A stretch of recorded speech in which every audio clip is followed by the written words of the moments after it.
If it's Friday, candidates face off on the debate stage in the key races that will decide which party controls the Senate, with abortion and the economy putting both parties on the defensive and everyone holding their breaths for what could be the next October surprise. Plus, a stark new warning from President Biden that the risk of a nuclear attack is higher than it's been at any time since the Cuban Missile Crisis.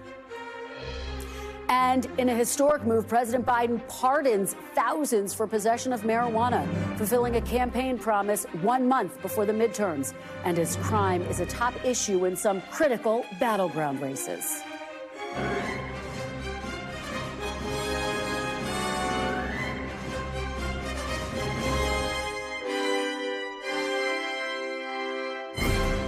Welcome to Meet the Press Now. I'm Kristen Welker. With just 32 days to go, we're keeping a very close eye on the midterm races that matter most, the races that will decide which parties control the Senate. If you want to see what the 2022 elections are about and what issues will decide those key races, just watch last night's Senate debate featuring incumbent Arizona Democrat Mark Kelly and his Republican challenger Blake Masters. Republican candidates around the country are trying to go on offensive over the economy and immigration, aiming to blame their Democratic opponents for inflation and the situation at the border. Take a listen to Republican Blake Masters last night. Let's be clear, the greatest threat to seniors' retirement today is the massive, crushing inflation that Joe Biden and Mark Kelly caused. And it's their fault. They caused it. Well, call me old-fashioned, but I think the correct amount of illegal immigration is 0. That's what federal law says. The problem is that Joe Biden and Mark Kelly are willfully ignoring federal law. They've surrendered our southern border. They've given it up to the Mexican drug cartels.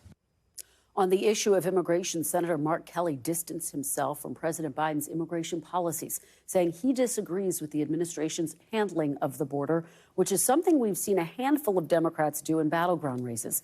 Meanwhile, Democrats are trying to keep the focus on abortion access and threats to democracy, aiming to paint their opponents as extremists. Here's Mark Kelly last night on the debate stage.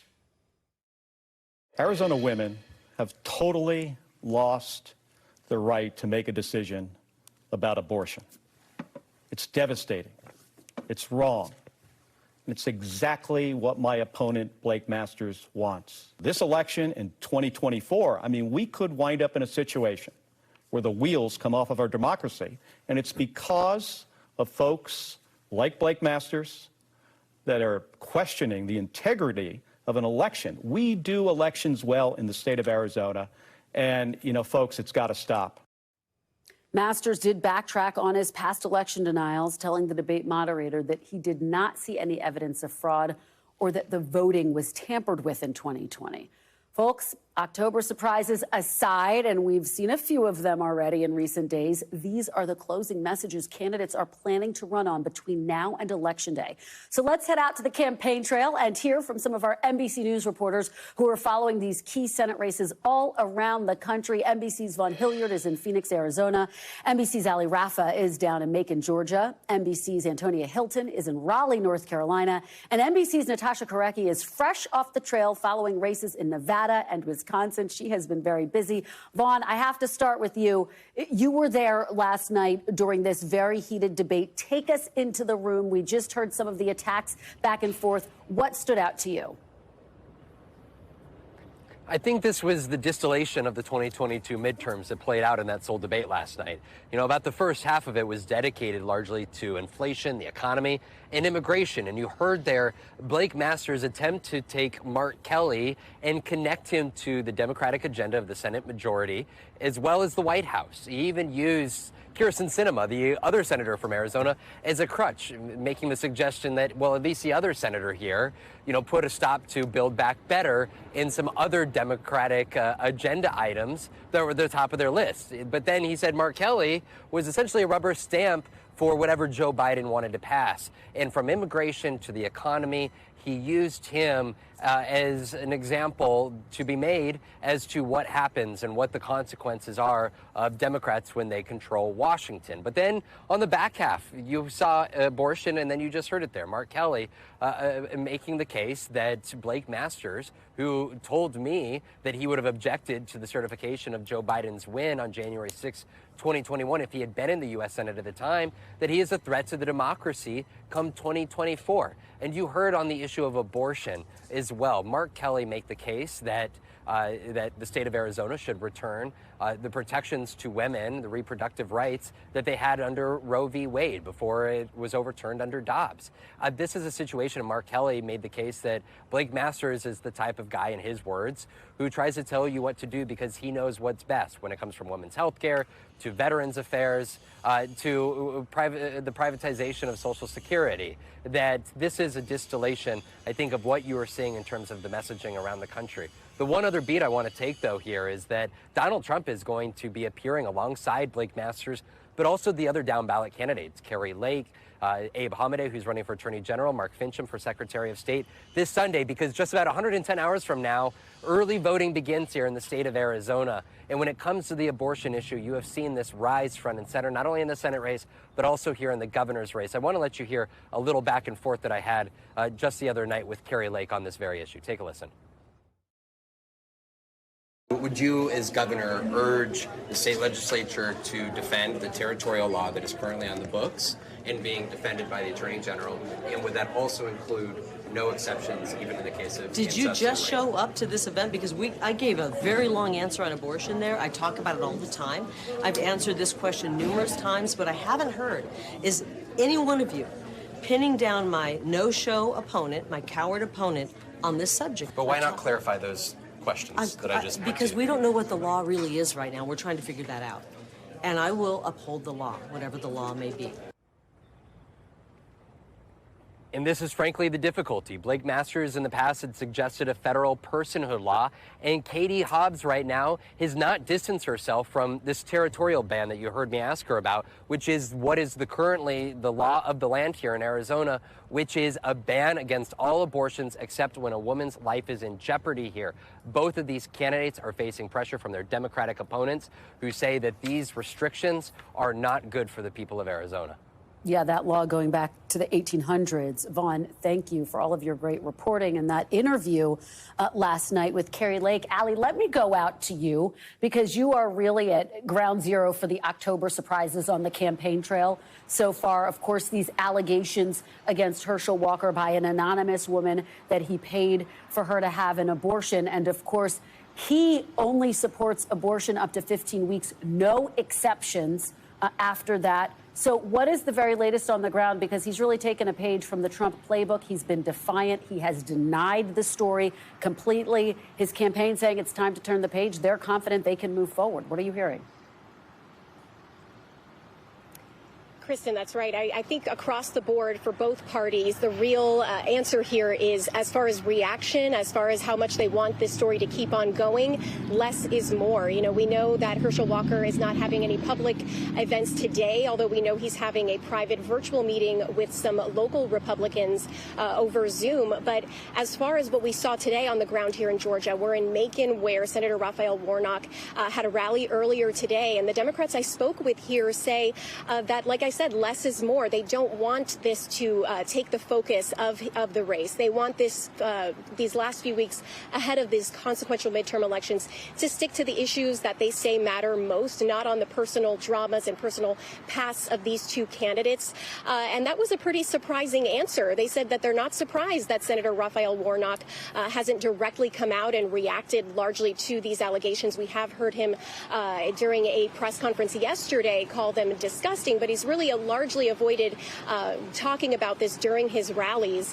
And so I asked them whether they think this will make a big impact on the race, whether this will have repercussions for the next few weeks. And they said that they think that, one of them told me, quote, they think Walker has dug his own grave and that the political repercussions will really work themselves out, that they don't think that Senator Warnock needs to react to this anymore, Kristen.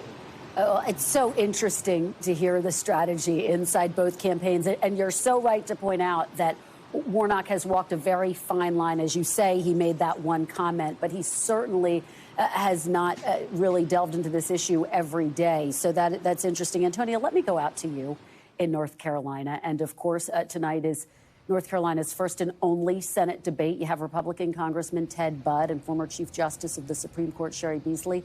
What are you going to be watching for ahead of tonight? Set the stage for us. Well, Kristen, I'm going to watch for how these two candidates interact and then draw a contrast between one another. I think on the side of Representative Budd, what we're going to see is him really take advantage of conversations around the economy and inflation. Here on the ground in North Carolina, he has consistently hammered Beasley as sort of being in the Biden camp and as supporting policies that will be bad for the pocketbooks of North Carolinians. He's also going to attack her for being soft on crime. He's going to go after her record as a judge, as previously a public defender. And then in Beasley's camp, they are looking forward to talking about abortion because that has turned out to be an issue that has helped them gain confidence and conversations with people who are in the middle. This is a very purple state.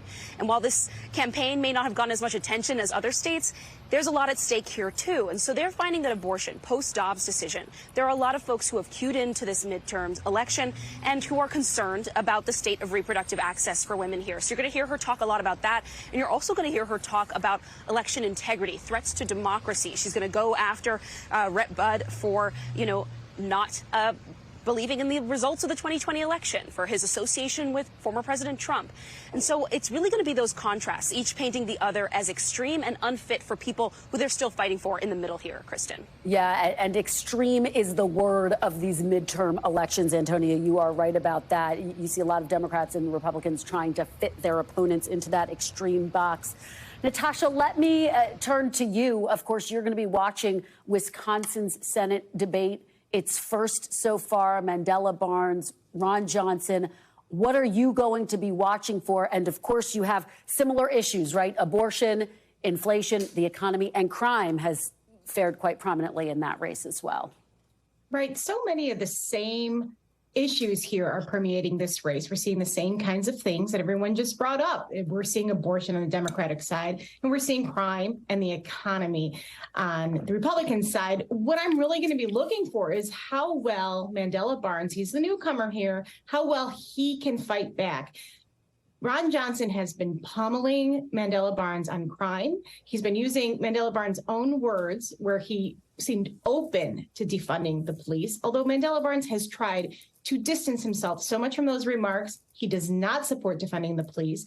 He really has to get those messages across. On the other hand, you have Mandela Barnes, who is still in the fight.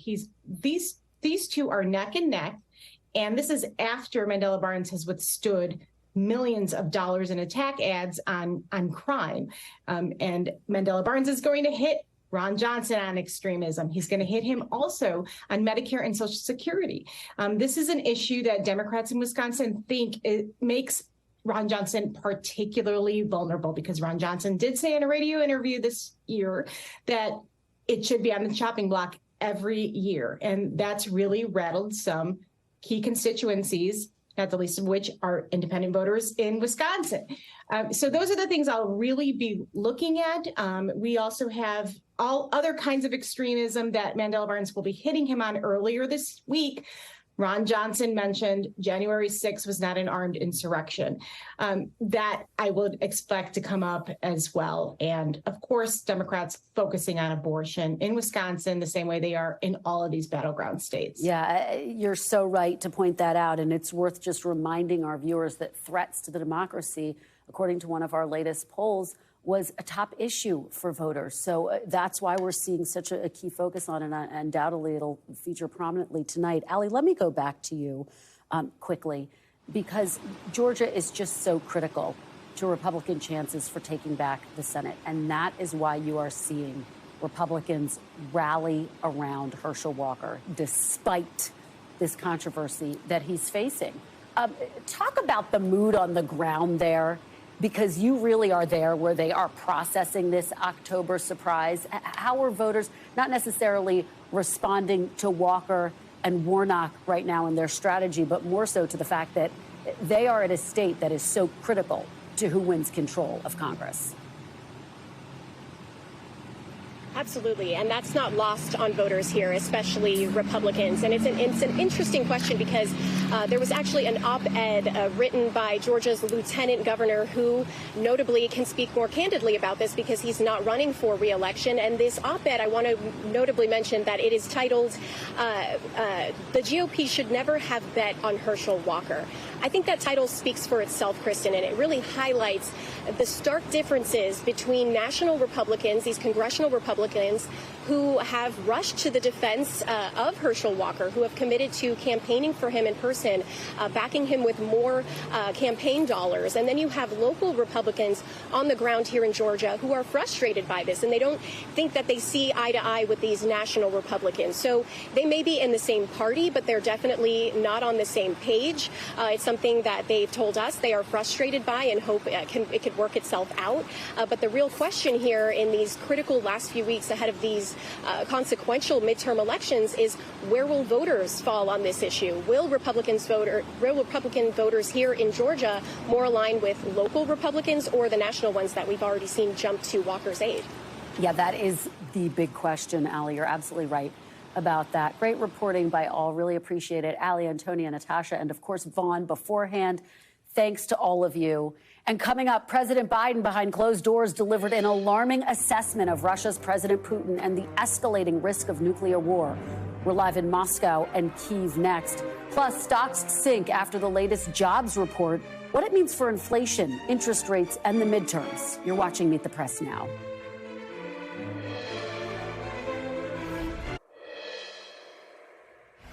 Welcome back. President Biden says the risk of a nuclear armageddon is at its highest since Kennedy and the Cuban Missile Crisis.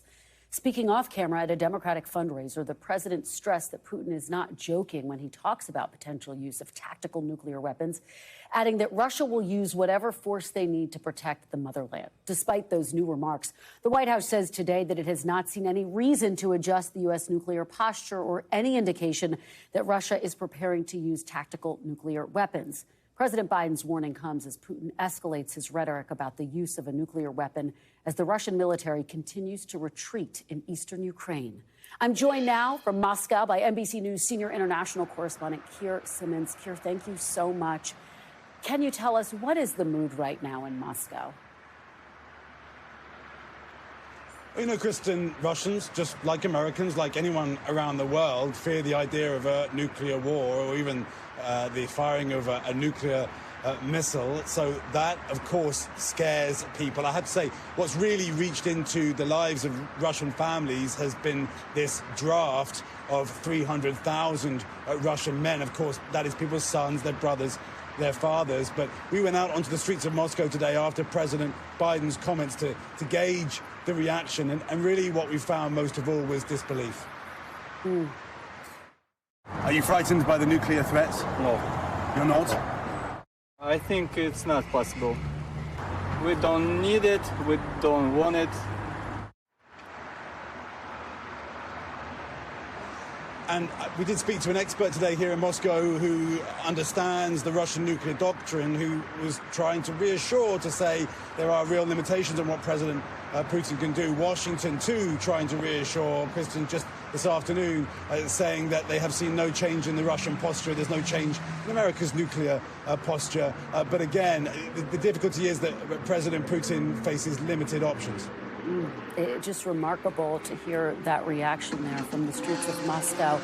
And here, the Washington Post is reporting that Putin's inner circle has voiced their disagreements with how the war is being handled. What are you hearing about this in your reporting?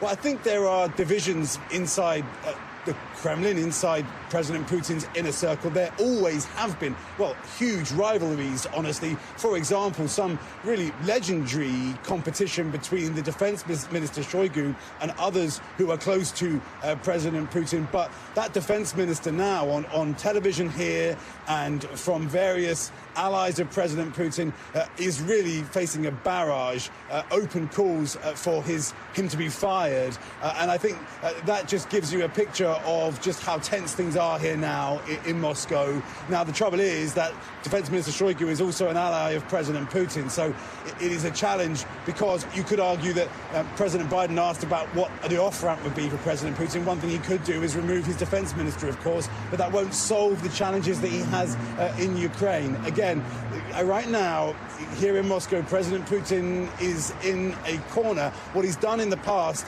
in those situations is escalate, but it's not easy to escalate on the nuclear side. Just think about this, for example, finally. Partners of Russia, like China and India, they would not want to see that. They would very much be signaling that they do not want that from the Kremlin. Yeah, that is an important perspective. Keir Simmons, thank you for all of your great reporting. Please continue to stay safe. We really appreciate it.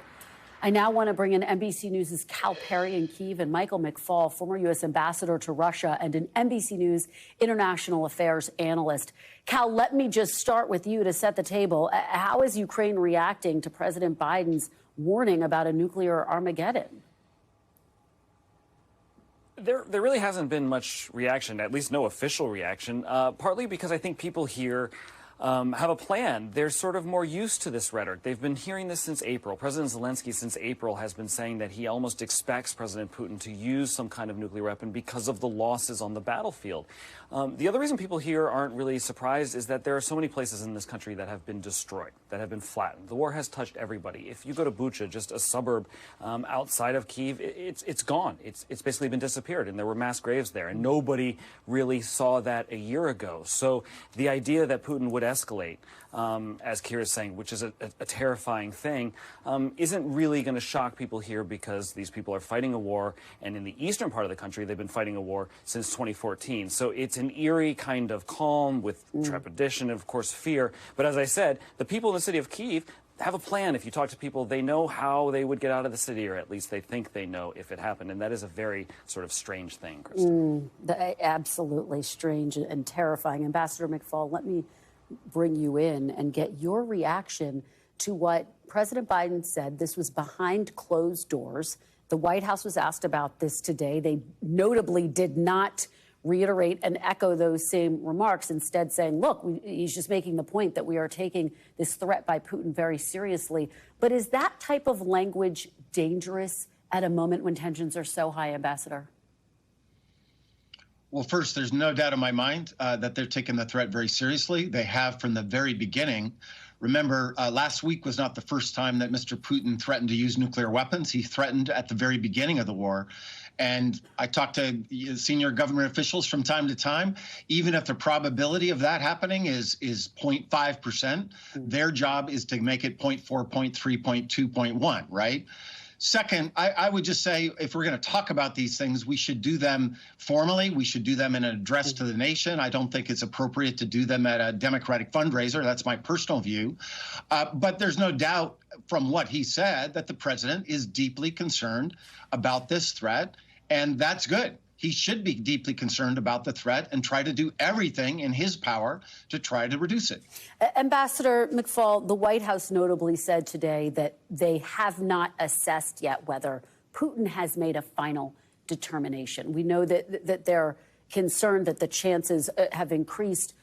Do you have an assessment based on the conversations that you are having? How much alarm and concern is there that Putin is far closer than he may have been several months ago, now that he has experienced some real losses in this war, embarrassments and setbacks, as you and I have talked about? Well, I would say two things. First of all, he's not bluffing. People use that word and say, let's all be relaxed. He's bluffing. No, he is deterring by saying these things. He is threatening escalation as a way to stop the West and the United States in particular from giving Ukraine more sophisticated weapons that they want. And let's be honest, he succeeded at that. There are certain kinds of weapon systems that the Biden administration has chosen not to give Ukraine that President Zelensky wants. So it's very rational, and a concrete military objective is being achieved by saying these things.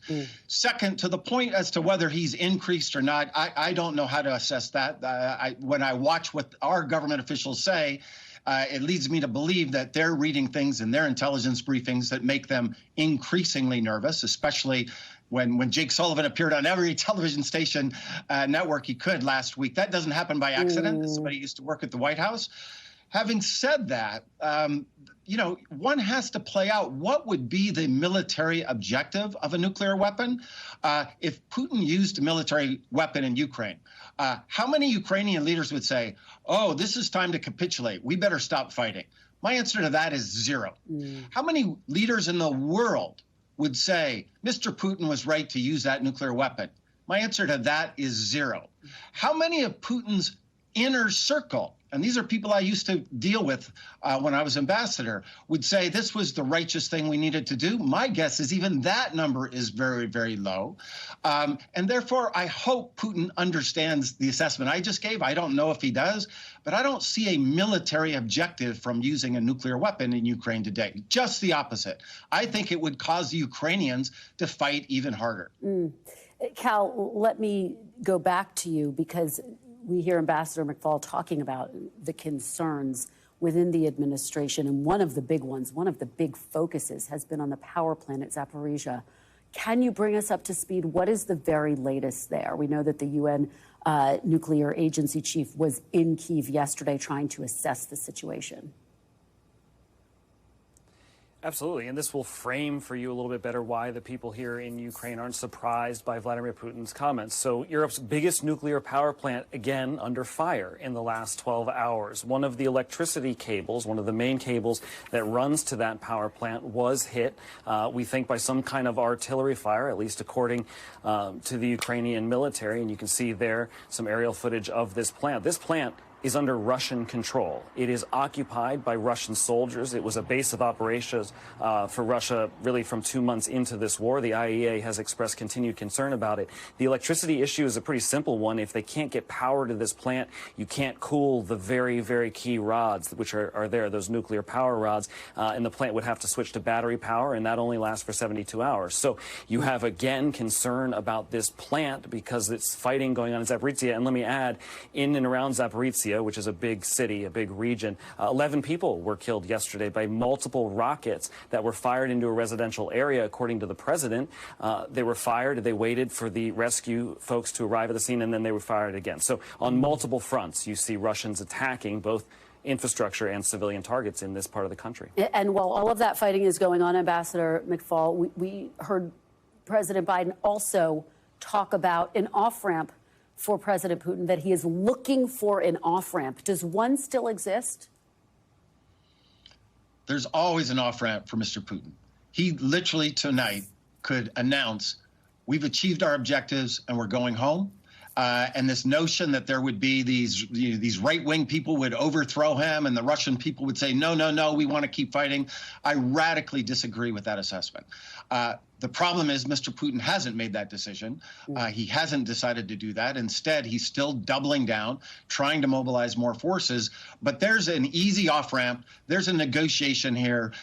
President Zelensky and his team, they will begin negotiations tomorrow as long as Putin would sit down and actually negotiate with them. So far, he's chosen not to do so. All right, Ambassador McFaul, Cal Perry, thank you both so much for your insights, for your great reporting, Cal. Thanks so much. Up next, stocks fell today after a still strong jobs report raises concerns of a still looming recession. You're watching Meet the Press now.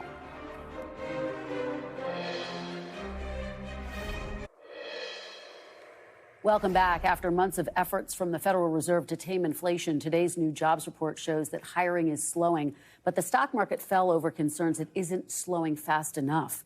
The economy added 263,000 new jobs last month, bringing the unemployment rate down to 3.5%. That's the fewest number of jobs created in any month this year. President Biden called today's jobs report a sign of a more stable economy. For some time, I've been saying that what we need to do in this transition, we have to move from historically strong economic recovery to a more steady, stable recovery. We need to bring inflation down without giving up all the historic economic progress that working class and middle class people have made. And that's exactly what we're seeing. With me now is Jason Furman, who served as the chair of the White House Council of Economic Advisors under former President Obama. He's now a professor at Harvard. Great to see you, Jason. Thanks so much for being here. Thanks for having me. So let's break these numbers down. We've seen job growth every month of 2022 so far, but this past month we saw the fewest numbers of jobs created. So how do you read that? Is that a sign of a slowing economy? Yeah, two things are both true. The economy is not growing as quickly as it was. Job growth is slowing. It's moderating. But that pace of job growth is still way higher than the normal pace of job growth we'd expect in normal times. And so in some ways, the labor market got even tighter this month, and that's what the Fed is worried about, and that's what the stock market got worried about today, too.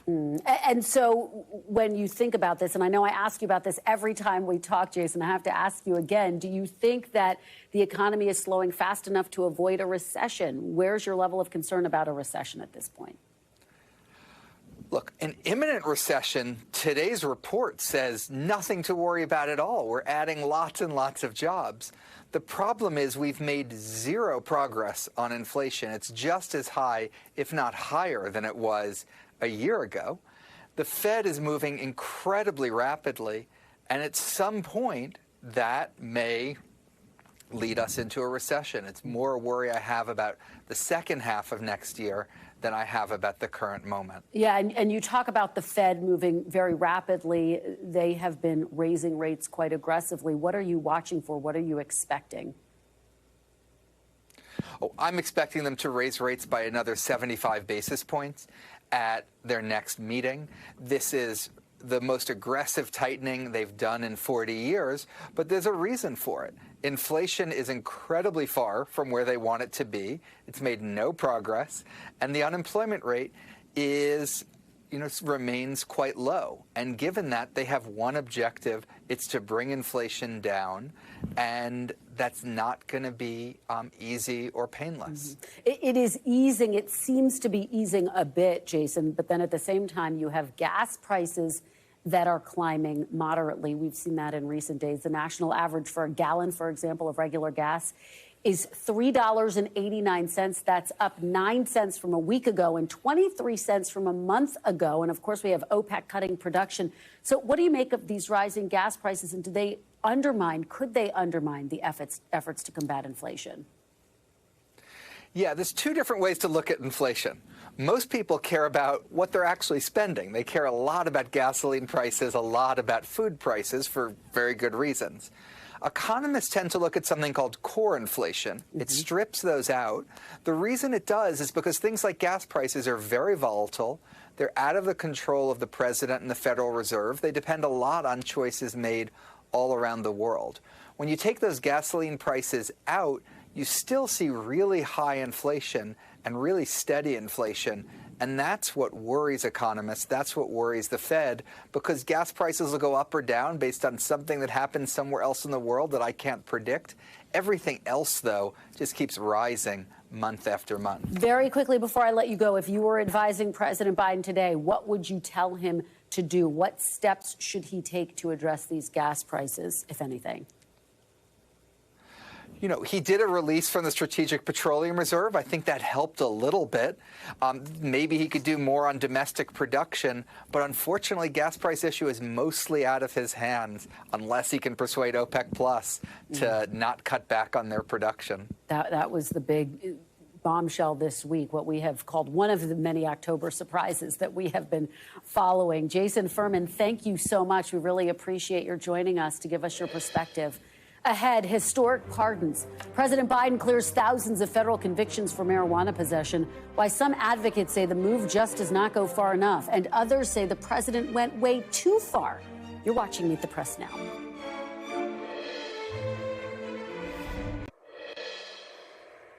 Welcome back. Thousands of Americans convicted on federal charges of simple marijuana possession will no longer carry those charges on their criminal records. President Biden announced late yesterday he's taking executive action to pardon those offenses. However, most drug convictions happen at the state level, and the president is also calling on governors to pardon state convictions.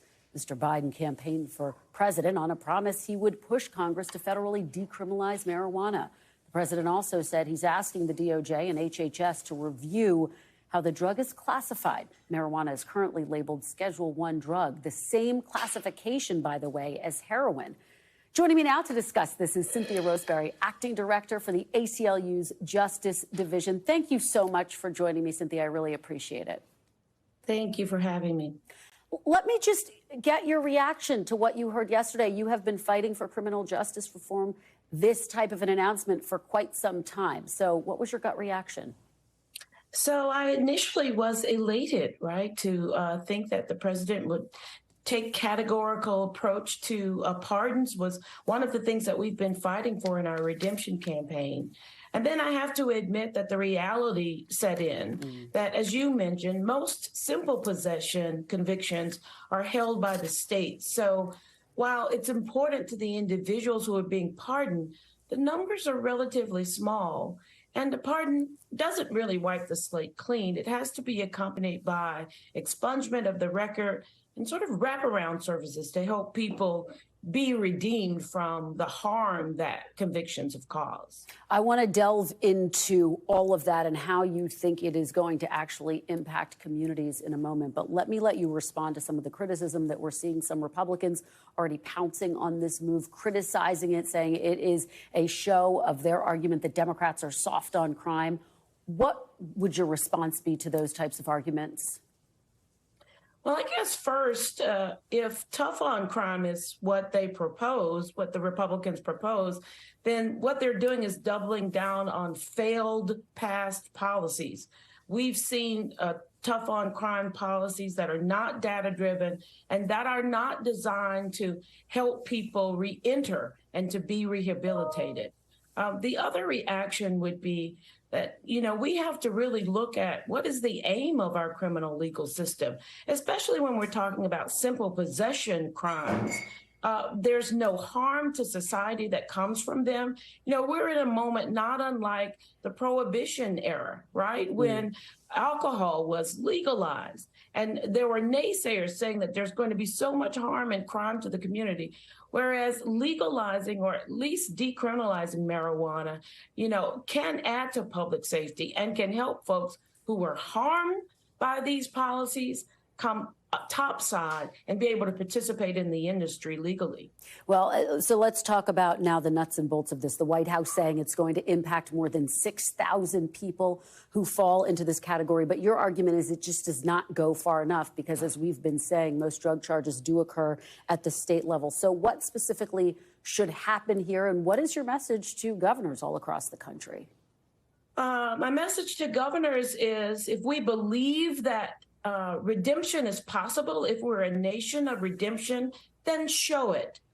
These are simple possession charges. And by the way, most of these people aren't being let out of jails or prisons today. They're already out working among us. They're sitting beside us at our worship services. They are no harm to society. So we actually can, as the president mentioned, redeem the soul of America by ending this failed war on drugs that landed so many people in prison. Well, let me ask you about something that your organization found. This was back in 2020. You released a report which found that 9 out of every 10 marijuana arrests are for possession, and that on average, a black person is more than 3 times more likely to be arrested for marijuana possession than a white person, even though black and white people use marijuana at the same exact rate. So what is this impact going to be on black and brown communities? Well, even though it's a small impact because there are very few simple possession convictions in the federal court, the message is important, especially the message that was sent to the governors and to Attorney General Merrick Garland, that we are turning a page. We've evolved in our thinking, and hopefully this means that there will be a change in policing in Black communities. Hopefully the marijuana schedule will be changed. And so Black communities won't have to be policed in the same way they were policed and arrested exponentially in greater numbers. Just finally, very quickly, given the fact that you don't think this goes far enough, are you concerned that this is more symbolic than having a real world impact? Well, it'd be hard for me to say it's symbolic because just ask people who have labored under a conviction couldn't get a license, couldn't live in certain housing. So it certainly is significant to them. It is a good first step, but it is just that, a first step. We've called for categorical clemency for all possession of drug charges, for the elderly, for the infirm, and for people who are in prison for laws that have long since changed. All right. Well, it is great to get your perspective, Cynthia Roseberry. Thank you so much. We really appreciate it. Thank you. It's my pleasure. Ahead, what the president's marijuana move could mean for midterms, plus abortion, the economy, and campaigns bracing for more October surprises. You're watching Meet the Press now.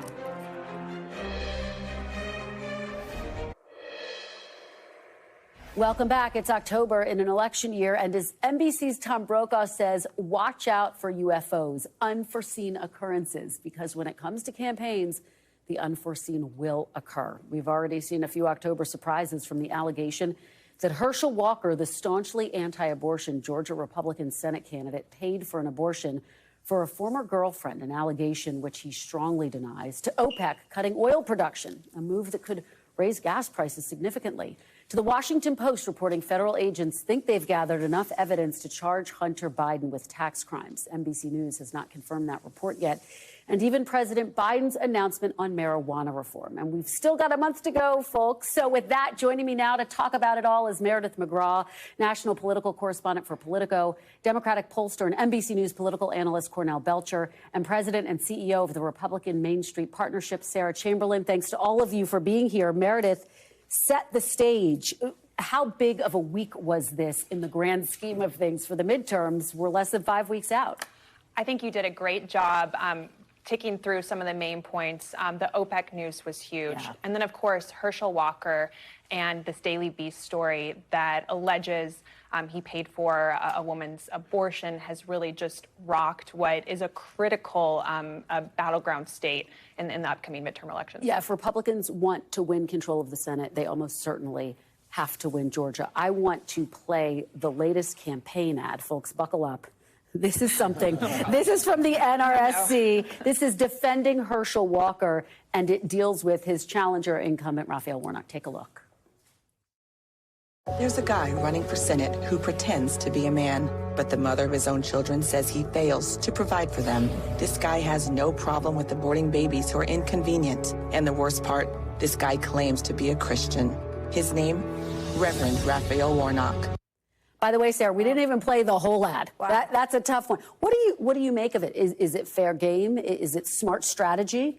It's brilliant strategy, and if it's all true, absolutely, it puts them both back on an even playing field, and the people of Georgia will decide. But this is the most hard-hitting ad I've seen in a while. It's very hard-hitting. Cornell, what I've noticed is Raphael Warnock has not hit back very hard when it comes to this scandal with Herschel Walker. Now, that's a strategic move, clearly. I mean, he was asked about it. He said he thought the allegations were disgraceful if they're true. But do you think his strategy is smart, or should he be getting tougher? Should he take the gloves off? Well, look, let me say something about this ad. Okay, sure. We hear all the time how Americans are so turned off and sick of the dirty, ugly politics. And this is an ad. And I understand this ad from a strategic standpoint because you just want to muddy the waters. When you can't win on the issues, when you can't win the debate, the best thing to do is muddy the waters. That's campaign 101. This ad probably goes too far. Raphael Warnock's the reverend at one of the most esteemed churches in our country, not in Georgia, but in our country. He is in the pulpit that Martin Luther King stood in. And the idea that they're going to attack his Christianity? Are you kidding me? There's a reason why Walker is running far behind, quite frankly, the governor in that state. And this ad is not going to help. But although I do understand strategically trying to muddy the waters, this goes too far. Does it go too far, Sarah? I mean, is that if it's true? I don't think it goes too far. Attacking his Christianity? Going after someone's Christianity, that's go too far, right? Again, this man is in the pulpit of Reverend Martin Luther King's church, and you can attack his Christian. He's not a Christian? Come on. You don't know what he did in his past. Come on, I know what he's doing right now. That's true. I will say I've been paying close attention to how Trump and his people are going to be spending in this race in particular. They just had a new ad buy, and I just saw their new ad against Warnock. And it's talking about his record with Biden. It's talking about culture war issues. It is not going as far as this. And I am going to be interested in seeing if that's going to be effective. Well, and I'm glad you bring up Trump, right? Because the game has really changed post-Trump when you're dealing with these types of controversies and scandals, things that we thought would sink then candidate Trump's campaign, Sarah, didn't. He survived. And basically what you're seeing is Herschel Walker take a page out of the Trump playbook. Absolutely. That's exactly what he's doing. And Trump has changed politics. Whether we like it or not, he's absolutely changed it. But is it enough, Cornell, or does it make a difference with independent voters, suburban voters, women voters who say, wait a minute, this controversy is too much? Well, it's tough because, I mean, Georgia is a state that, given all those that we've talked about Trump, you're right. I mean, he has changed politics. And he got 49.2% of the vote there in Georgia, right? What, 2 million votes there in Georgia. I foresee that Herschel Walker will, in fact, probably get darn near every one of those Trump voters. And the question is, can Warnock hold together and broaden that coalition that brought him to the Senate and flip that state blue? That's going to be the big question. What we're also seeing, I think, is just how resonant this issue of abortion is. And of course, we had the Senate race in Arizona, Blake Masters and Mark Kelly overnight. And it fared very prominently in that debate as well, where you had Mark Kelly really try to dig in and paint himself as the candidate who best supports abortion rights. But Meridith, I guess the question is this the right calculation? Is this what's going to drive voters to the polls? I know for Republicans, they are really focusing on crime. They're focusing on the border. They're focusing on inflation. And that's what you saw Masters really go hard at last night. And one thing that Kelly was able to sort of, pin Masters on is just how he has tried to pivot away from his position on abortion and how he has, changed his tune when it comes to the election. He said that he believed, Trump won the election and they were able to pin him on that. But for Republicans, they really think that just focusing on crime, focusing on inflation and the economy, that's top of mind. The economy especially is top of mind for voters, and that's what's going to be what they're thinking about when they're in the polling booth. Sarah. That's true, and we're seeing that in all of our polling, even our women-to-women polling, which is suburban women. The crime is a huge issue. It's the #1 issue. Well, and it's clearly the closing argument for so many Republican candidates, but the closing argument for Democrats is about abortion. Cornell, when you see this, do you have concerns that Democrats are over-indexing on this issue and not talking about issues like crime and the economy enough, that they're trying to make this almost, not entirely, but a single-issue campaign? Look, I think if you look at, first of all, economy is all, I love the economy's top issue. I've been doing this for 20-some years. And I know you've been doing it for a while, too. I've never not known the economy not to be a top issue. But that said, Republicans do have and they've historically had an advantage on dealing with the economy. Democrats have had an advantage on who's going to look out for you as middle class voter. I think if Democrats pivot to that economic message, yes. But let's be also clear. Women are organized and they're mobilized around their health care and their freedoms in a way that we've never seen before. So for Democrats not to lean into that, I think that would be a bigger political mistake. We got another October surprise last night from the Washington Post, who said that investigators believe they have enough evidence to charge Hunter Biden, the president's son, for tax violations. Now, he has not been charged. It's not clear he will be charged. And if he is charged, it's certainly, a lot of people think, will not happen before the midterms. Meridith, how much of an impact do you think that type of October surprise could have on these midterms? I mean, you never know. We are really in a place where it's, I think, a true toss-up when it comes to the midterm elections. And, these October surprises, they're a surprise for a reason. And, we watched how the Walker campaign really struggled to deal with one of their own this week. So it remains to be seen. Sarah, what do you think? I think there's even going to be another October surprise that we're not even talking about. I think you're right about that. Cornell, how big is the Hunter Biden story? I don't think all these stories we talked about, I don't think any of these stories are a dynamic changing story. Okay. Yeah. All right. Well, we'll leave it with that then. This was great, you guys. Thank you so much. Happy Friday. Thanks for being here, Meridith, Cornell, and Sarah. Fantastic conversation. And thank you so much for being with us this hour. We will be back Monday with more Meet the Press Now. And if it's Sunday, of course, we will have Meet the Press on your local NBC station. I'll be filling in for Chuck, and Nebraska Congressman Don Bacon is among my guests, as well as Maggie Haberman. I'm going to talk to her about her new book, Confidence Man. Talk to her about what it is like to be the journalist who gets the most phone calls from former President Trump. You don't want to miss that conversation. Thanks for watching our YouTube channel. Follow today's top stories and breaking news by downloading the NBC News app.